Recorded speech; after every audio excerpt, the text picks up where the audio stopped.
Genre il y a 30 secondes, même pas les 24 secondes pour être précis, je me suis dit non vas-y là j'ai pas trop le temps de tourner la facecam. Et en fait si, il est 19h45, je viens de monter mon vlog, il est en cours de rendu. J'ai ma douche à prendre, j'ai mon live après, je me suis dit vas-y non, c'est faisable, c'est faisable. J'espère que vous allez bien, on se retrouve pour une nouvelle vidéo sans langue de bois. Deuxième que je tourne aujourd'hui. Ça se voit de toute façon quand vous voyez que les habits ne changent pas entre deux vidéos. C'est parce que je les ai tournés le même jour. Et si ça change ou pas, c'est parce que des fois en fait je décale des vidéos. Ça m'arrive 2-3 fois en fait d'en mettre une à l'avance et de redécaler. Et nanani nanana. Bref, en tout cas je ne manque toujours pas d'idées pour ces vidéos sans langue de bois. Ça va faire presque 40 vidéos. Déjà, ça va vite en fait. Ça va trop vite cette nouvelle rubrique. Mais je l'ai pas commencé en août. Oh, je ne sais pas. On verra, on fera le point dans quelques mois. Si ça continue ou pas. En tout cas, ça vous plaît. Vous êtes au rendez-vous et vous aimez bien ce nouveau format exclusif. Bref, vous m'avez demandé qu'est-ce que je pensais des jeux d'argent, tickets à gratter, casino, poker, paris sportifs. Et moi, je rajouterais même forex, bourse et placements en tout genre, etc. que vous pouvez faire vous-même. Qu'est-ce que j'en pense? Est-ce que je suis adepte? Est-ce que j'aime ça? Est-ce que j'adore ça? Écoutez, moi j'ai toujours connu les jeux d'argent par les tickets à gratter que ma grand-mère achetait régulièrement, ou ma mère, machin, voilà. Je pense qu'on a tous eu quelqu'un dans notre famille qui aimait bien régulièrement acheter des tickets à gratter. Ou à Noël qui offrait des enveloppes avec des tickets à gratter dedans, machin et tout ça. La première grosse question que j'aimerais vous poser et que j'aimerais que vous répondiez en commentaire, c'est est-ce que vous avez déjà, vous ou un proche, gagné une grosse somme? Quelle est la plus grosse somme que vous avez gagnée dans ces tickets grattés, loto confondu et tout ça? Je suis curieux. Je suis curieux de le savoir.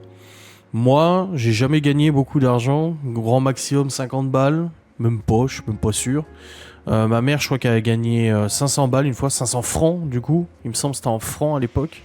Mais sinon, non. Je crois pas qu'il y ait beaucoup de gens qui ont gagné des grosses sommes dans ce que je connais, et tout ça.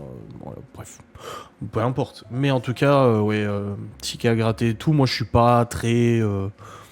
C'est pas mon truc quoi, je m'en fous un petit peu. J'en ai à gratter, je rigole, j'en ai fait quelques vidéos, on achetait des lots de tickets à gratter et on grattait en vidéo et tout ça. Je suis jamais retourné sur mon investissement, en tout cas au niveau des gains du ticket et tout. La plupart j'ai oublié de les faire rembourser, donc en fait je les ai retrouvés quand on a refait le bureau, j'en ai retrouvé là. Alors qu'en fait j'avais oublié parce qu'il y a une date dessus, hein, bien sûr. Hein, et au bout d'un moment il faut que tu réclames l'argent avant une certaine date, ils le savent très bien. Le loto, tout ça, pareil, j'ai jamais trop joué au loto parce que bah je suis pas trop aficionados de ça, et puis les chances sont tellement minimes que je me dis, bon, vous gagnez, ouais, peut-être, ou pas. Après, il y a que ceux qui jouent qui gagnent, hein. Ça, c'est sûr, si tu joues pas, tu peux pas gagner. Mais voilà, c'est pas un truc qui me passionne, qui m'intéresse, machin et tout ça. Après, dans le même délire des jeux d'argent, des machins, et les paris sportifs, moi, j'ai connu pas mal de gens qui faisaient des paris sportifs, des trucs comme ça. Déjà, moi, je ne regarde pas le sport. Ça ne m'intéresse pas, donc je vois pas pourquoi j'irais parier. Alors, je sais, tu peux parier sur plein de choses différentes. Mais je me vois mal aller parier. Et pourtant, c'est aguicheur, hein, quand tu vois des gens qui disent oh, vas-y, parie là-dessus, tu gagneras 1000 balles, machin. Non, de toute façon, ça je le dis toujours, quand on mise de l'argent, il faut toujours être prêt à le perdre. Il faut surtout pas miser de l'argent sur lequel vous comptez. Si vous avez un peu d'argent de côté, que vous en foutez de le perdre, allez-y, enjoy. Mais sinon, faut surtout pas déconner avec ça de toute façon. Donc paris sportif, machin, m'intéresse pas. Le poker en ligne, pareil, je ne joue pas au poker et le poker ne m'intéresse pas non plus, c'est pas des trucs qui me passionnent. Maintenant, dans tout ce que je dis, parce que je suis en train de regarder, là je vais aborder un sujet aussi, là, et je veux juste vérifier un truc en même temps. Ça fait longtemps que j'ai pas regardé, je regarde pas tous les jours parce que je laisse tourner. Mais vous allez comprendre de quoi je vais vous parler, mais je ne retrouve pas l'application. Comment ça se fait, elle a disparu ou quoi? Attends. Attends. Non, parce que j'ai un portefeuille de crypto-monnaie, hein, c'est pour ça, et je ne le retrouve. Ah, il est là. Et du coup, oui, moi je suis pas aficionado de ça. Maintenant, je comprends qu'il y ait des gens qui perdent beaucoup d'argent là-dedans. Je comprends qu'il y ait des gens qui deviennent dépendants, qui pètent un plomb, qui se ruinent avec ces trucs. Parce que de toute façon, marketingment parlant, même au niveau du fonctionnement, tout est fait pour que les gens soient dépendants. Tout est fait pour que les gens pètent des boulards. Tout est fait pour que les gens... Alors, Ah. Ah. Donc oui, tout est fait pour que les gens craquent. Donc ils ont beau dire oui, les jeux d'argent rendent dépendants, faites attention, faites-vous soigner, c'est comme la clope tue, faites-vous soigner, c'est hypocrite parce qu'il y a des grandes entreprises qui se font beaucoup d'oseille derrière. Donc moi je ne juge pas les gens qui font du poker, qui font du casino, des machins et tout ça, c'est juste que moi c'est pas mon truc. On est allé au casino pour rigoler avec Laura la dernière fois, on a misé je sais plus 50 balles, on a regagné 50 balles, on est parti, on n'a rien perdu. En gros on s'est dit ah bah on a récupéré notre argent, genre à la toute fin. Et on s'est dit, vas-y, on y va. On était contents, on avait récupéré nos 50 balles. En fait, on n'a rien payé, on a fait du casino gratuit. On a pris des risques gratuitement, du coup, mais pareil, c'était de l'argent que t'es prêt à perdre de toute façon. Donc ouais, casino, tout ça. Après, il y a aussi tout ce qui est crypto-monnaie, placement d'argent, forex, bourse et tout ça. Parce que vous savez que pour investir en bourse, vous n'êtes pas obligé de passer par des courtiers, vous n'êtes pas obligé de passer par des plateformes d'investissement. Vous pouvez vous-même jouer votre propre argent avec ce qu'on appelle des leviers. En gros, tu t'inscris à un site, tu mises sur le pétrole, sur les monnaies. Le forex, c'est ça. Le forex, c'est le pétrole, les monnaies, les devises et tout ça. Et tu mises dessus sur les valeurs montantes, les valeurs descendantes, etc. Et du coup, tu espères faire de l'argent sur ces placements et tout ça. C'est toi qui places ton argent. La société qui récupère ton argent te fait un levier. Ça veut dire qu'en fait, il simule que tu investis au lieu de 100 balles, c'est 100 000 balles, etc. pour avoir des gros gains, des choses comme ça. Je dis ça très grossièrement, hein, mais c'est pas comme ça que ça fonctionne, mais c'est pour dire. Alors, ça par contre, j'ai fait. Ça, j'ai fait. Alors, c'était il y a de nombreuses années, il y a une dizaine. Ouais, on est en combien, 2024 ? Ouais, il y a plus d'une dizaine d'années. Ouais, une dizaine d'années, si. J'ai connu quelqu'un en fait qui a investi des sommes astronomiques en forex, plus de 10, 15 000 balles dans la monnaie. Donc le forex, c'est que tu te dis, bon bah voilà, j'achète des dollars et je les revends quand ils valent plus cher. C'est vraiment basiquement ça. Sauf qu'il y a tellement d'indices macro et microéconomiques qui interviennent que tu peux très vite te faire plumer et tu peux très vite perdre ton argent, comme cette personne que je connaissais qui a perdu énormément d'argent.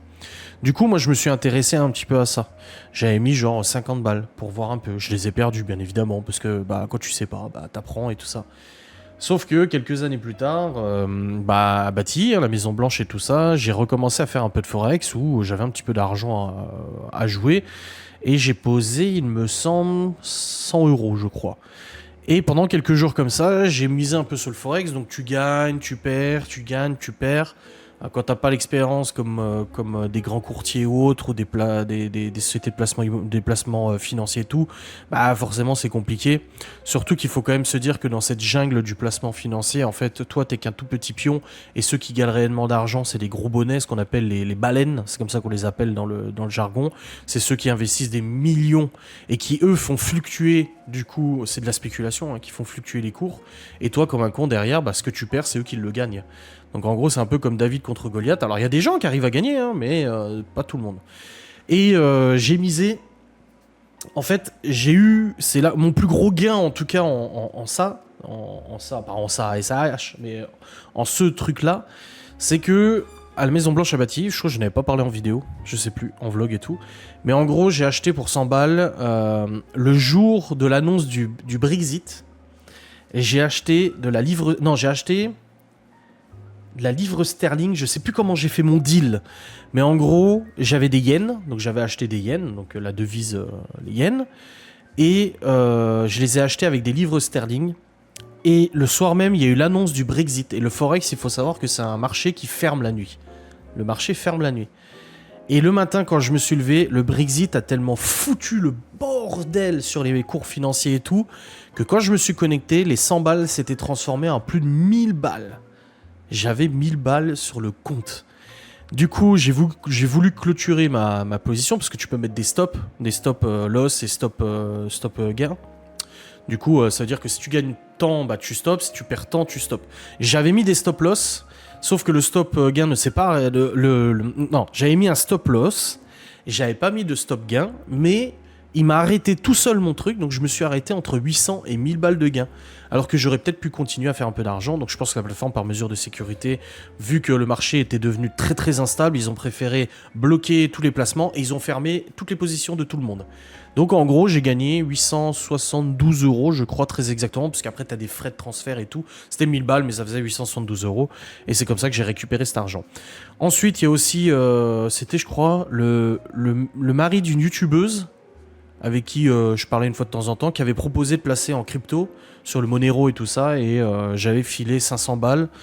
Et quelques semaines, quelques mois après, j'ai retiré et j'avais gagné 200 ou 300 balles dessus. Mais pareil, c'est des gens qui prennent des coms et tout ça, mais c'est des gens qui savent où placer l'argent. Maintenant, aujourd'hui, j'ai de la crypto. Donc ça, voilà, j'ai de la crypto. Je dirais pas combien et tout, j'ai de la crypto. Comme d'habitude, la crypto, c'est très fluctuant. Ça monte, ça descend et tout ça. Le jour où j'ai posé la somme de crypto, c'était il y a 2 ans ou 3 ans, je crois. J'ai posé de la crypto. J'ai presque triplé la mise. Donc je me suis retrouvé avec un 300%.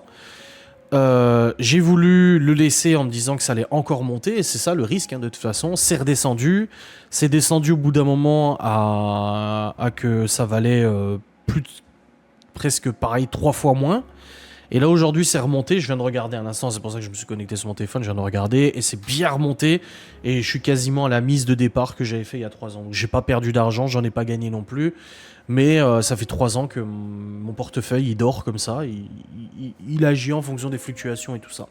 Donc est-ce qu'un jour il y aura une explosion d'une certaine crypto, que ce soit le Dogecoin, le Bitcoin, le Monero, le Ripple, enfin il y a plein de monnaies qui existent, le Ethereum et tout. On verra bien. J'ai aussi essayé de miner de la crypto au bout d'un moment avec mon PC, vu que j'ai des PC de très bonne facture. J'ai essayé de miner de la crypto. Le problème, c'est que ça te coûte beaucoup trop cher en composants informatiques et en électricité pour que ça soit rentable. Voilà, c'est pas rentable. Donc voilà, j'avais essayé pour m'amuser un petit peu tranquillement. Bref, voilà un petit peu mon avis sur les jeux d'argent, sur l'argent en général, les placements, les investissements, les risques et tout ça. De toute façon, comme on en parlait avec le père de Laura tout à l'heure, plus tu augmentes tes risques et plus tu augmentes tes gains potentiels, mais du coup, tu augmentes aussi tes pertes potentielles en cas de faillite de toute façon. Bref, j'espère que ce sujet vous aura quand même fait plaisir. Je me suis dit, tiens, c'est curieux qu'on me demande ça. Bah écoute, pourquoi pas, je donne mon avis. On se retrouve très vite, n'hésitez pas à me dire en commentaire ce que vous en avez pensé. Des bisous, salut.